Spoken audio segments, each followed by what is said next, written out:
Now, some new and exclusive CNN reporting on a witness whose testimony would be an important building block in any classified documents case against Donald Trump. CNN has learned a key former White House federal official told federal prosecutors Trump knew the proper classification process and followed it at times while in office.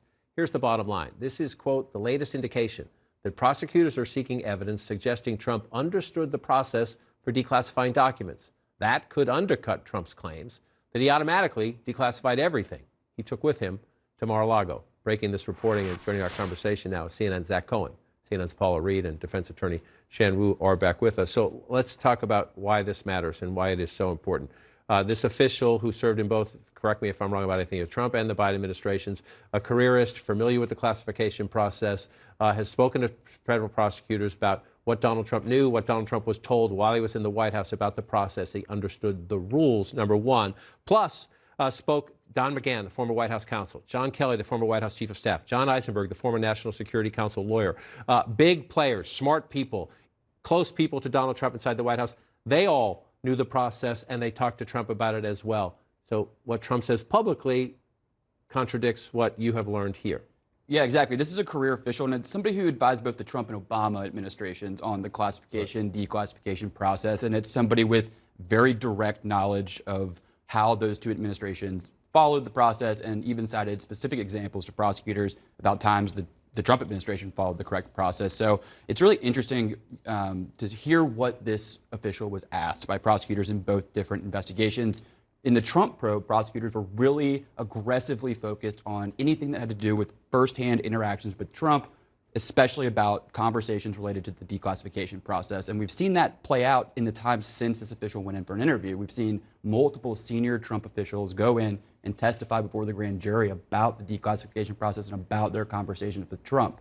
But compared to the Biden interview, it was very different. This official went in, and it was really more about the mechanics of these boxes. How did these boxes get packed? Who packed them? And how did they make their way to Delaware? So very different areas of focus. Trump trying to get a sense of his mindset. Biden, they want to hear more about logistics.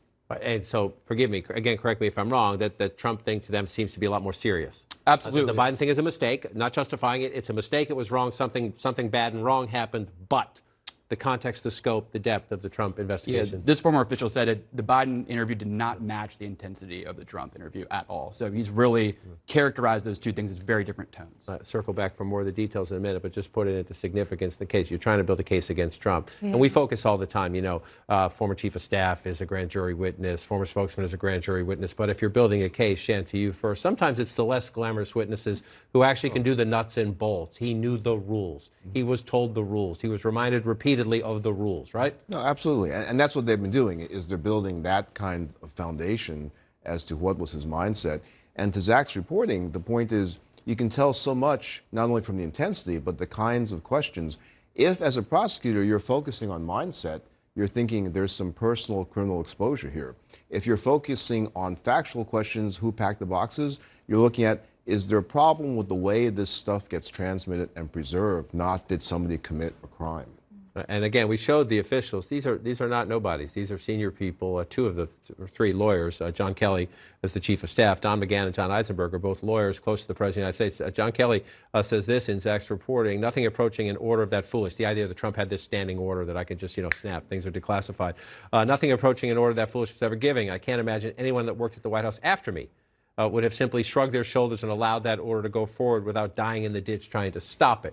In other words, Kelly using military language there to make the point that we understood the rules and we were not casual about them. Therefore, the process should have been followed, period. That's exactly right. And I've even asked one of former President Trump's lawyers on camera, hey, have you ever heard of the standing declassification order? And no, they've never seen it. They've never heard it. And clearly, if they've never seen it, it likely doesn't exist. What's so great about Zach's reporting is it really undercuts so many of the public explanations and public defenses that the Trump team has put forth, right? They've tried to draw this false equivalency between the Trump documents investigation and the one into President Biden and the one that has since been closed into Vice President Pence.